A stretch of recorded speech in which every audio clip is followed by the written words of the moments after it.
Mr. President and Mr. Deputy President, Cabinet Secretaries, Principal Secretaries, Governors, dear ambassadors, colleagues and friends, all protocol observed.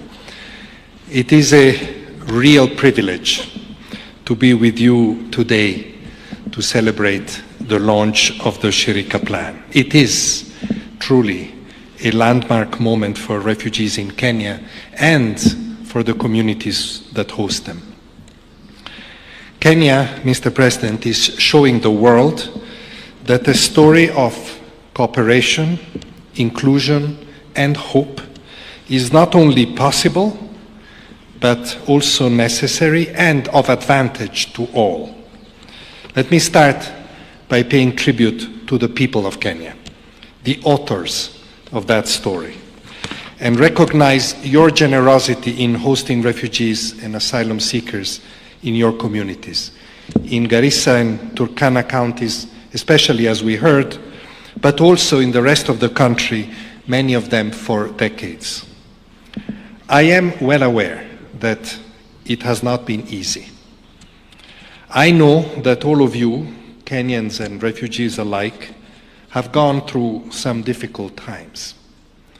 But your hospitality, amidst all challenges, has never failed, even when it would have been easier to shut the door on refugees, like many other countries are doing, or when the world's attention and necessary support were focused elsewhere. Allow me to also add my voice to that of others and thank you personally, very personally, President Ruto, for your leadership and resolve, as well as the entire government of Kenya, including at regional and local level, for believing in the potential of refugees to contribute to Kenyan communities, economically, socially, culturally, and in strengthening peace and understanding. Today is a day to celebrate. The launch of the Shirika plan is an important achievement, a model, surely, for many in Africa and beyond. It is the result of your collective, sustained efforts. But today is not the end of the road. Rather, it is the beginning of a new journey, with much work still ahead of us. And let me assure you that my organization, UNHCR, with the rest of the UN system, will continue to support the government of Kenya as it implements the plan. This plan reflects very commendably the core of the Global Compact on Refugees, which the UN General Assembly adopted in 2018. It promotes the notion of inclusion of refugees, makes it clear that host community need, as we heard very clearly from the governors today, equal support, and spells out that addressing refugee situations requires the engagement of all of society and of all of government to be successful. All of this is at the heart of the Shirika plan, which, by the way, as its very name clearly implies, requires cooperation. Cooperation and support for local government and municipalities in particular. Those on the front lines of this innovative solution, who will require resources to strengthen health systems, clinics and hospitals, to serve refugees and Kenyans alike. Cooperation and support to integrate former refugee schools and bring them fully into the national educational system. Support for financial inclusion, to open new market and investment opportunities, or for digital inclusion, to spur refugee self-reliance and invigorate local economies. And we heard about the challenges related to the environment as well. In a word, to turn refugee hosting areas into full-fledged settlements and robust economic hubs that will benefit all who live there and that will bring stability. But we must be clear, and you were very clear the first time we spoke about this, Mr. President, several years ago. The Kenyan government cannot do it alone.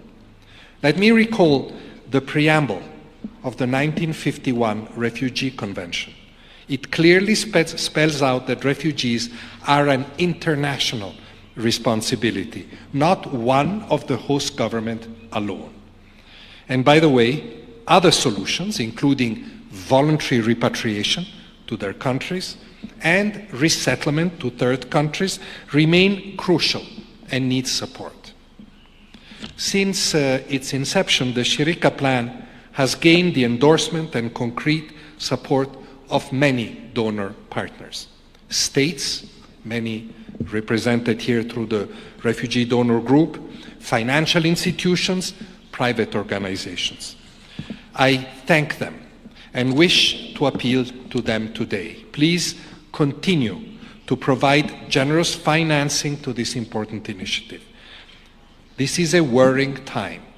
We see deep cuts to humanitarian and development budgets worldwide, sometimes to boost domestic spending on defense and security.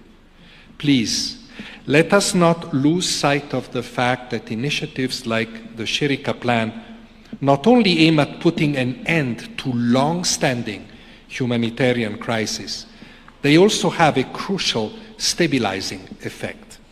Ultimately, they contribute to national, regional, and global security as well, and this seems to me especially important at this difficult time also for the region.